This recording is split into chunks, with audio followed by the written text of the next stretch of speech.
This is the Jeep Wrangler Rubicon, but more than that, it's the 4xE. 14 years ago, Jeep shared with the public their vision of an electric Wrangler, and while their metrics were a bit ambitious, they turned that vision into reality. So let's talk about it.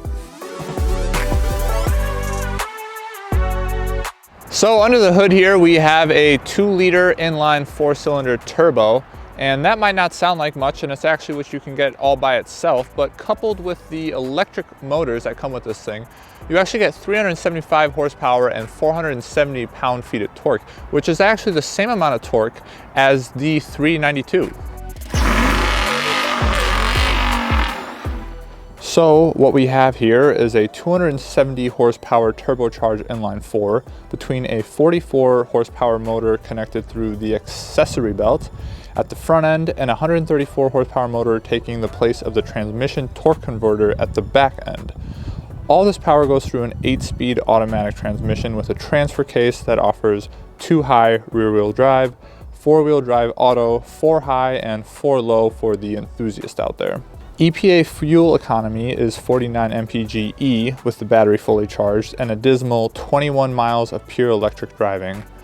We averaged about 26 mpg with the battery fully charged. The issue is when you run out of battery power. This being the heaviest Wrangler at 5,322 pounds, it only musters around 20 mpg when you run out of juice, which is actually third worst, only behind the manual V6 and then the 392. So the 4xE has a few different modes that you can choose from. You have full electric mode, which gets you 21 miles of pure electric driving. You have your e-save mode, which basically just uses the 2-liter turbo that you have with a hybrid mode, but it doesn't really use any of your electric battery, so you can save that for when you want to use just your electric battery.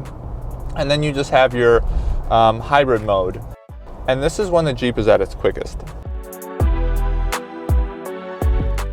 And I think one note to mention about some of these different drive modes is if you're in electric mode and you require more power than what the electric can provide, which is about 170 horsepower, it will then kick on the gas motor for you. At Jeep's first attempt at a hybrid, they did a decent job. There are some mixed reviews on the internet about the hybrid mode, and these arguments are basically around the transition from electric to hybrid mode can be slow and jarring. And while I must admit the transition is a bit slow, it's not terrible, or at least not as terrible as some of the other reviewers make it out to be. I don't necessarily think there is a perfect harmony between the two powertrains, but for Jeep's first attempt, I think they did a damn good job. My bigger gripe is that when you do run out of juice, your MPG drops to 20. In hybrid mode, it jumps up to around 25 mpg, but really depends on where you're driving. Ultimately, it needs a bigger battery or the ability to charge a battery with the engine, similar to the Toyota Prime system. It does have a regen braking, but that never really does much of anything unless you're driving down the face of a mountain. So that's all the electric stuff sorted, the 4xE stuff. And that's important, but at the end of the day, this is still a Wrangler Rubicon. So the dampening is still stiff, but it will articulate off-road, and that's basically the point of the Rubicon. It's got the solid front axle, and the steering provides really no feeling. It's difficult to determine if that's because of the tires or just the fault of the power steering that this thing has. The cabin is also quite loud, especially on the highway, and that's because of the sky power roof that comes on this model here. It's really nice in the summer, but for the winter when it's going to be closed the whole time, it's just a little too loud. I prefer the hardtop. There's no lane keep assist or lane centering to come along with the adaptive cruise control. And then this is one of the most expensive trims on the Rubicon, and we actually don't have heated seats in here. And speaking of seats, I think I'd want to sit about 2 to 3 inches lower. I'm 6'2", and I just think I sit up a little bit too high.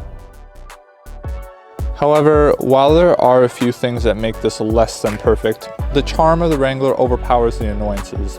Even in the early wintry months in Wisconsin here, where the Wrangler should be at its worst, the unique charm of the iconic SUV is still intoxicating. And now with those additions of the electric range and the approved economy of the hybrid mode, it's easier than ever to convince yourself to put a Wrangler in your garage. And let's not forget, it says Rubicon on the hood, which still means something. Upgraded axles, you have front and rear lockers, disconnecting sway bars, reinforced suspension, KO2 tires, unrivaled approach and departure angles. And I know so many of you will be concerned about this, but yes, you can still ford 30 inches of water, even with the battery pack.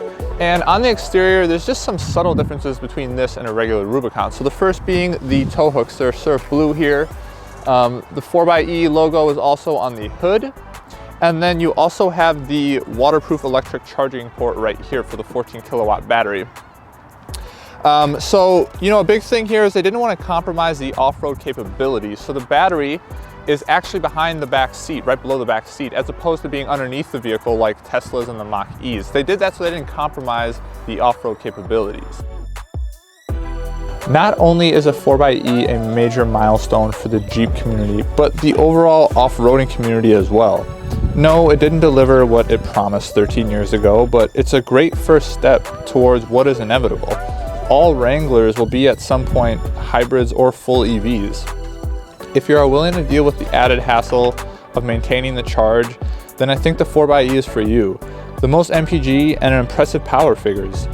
But if you do have long commutes and couldn't be bothered with finding a plug on the road, then we would suggest waiting for future editions of this vehicle or getting the diesel now. And ultimately, if it were up to me, I think I would choose the diesel. Thanks for watching.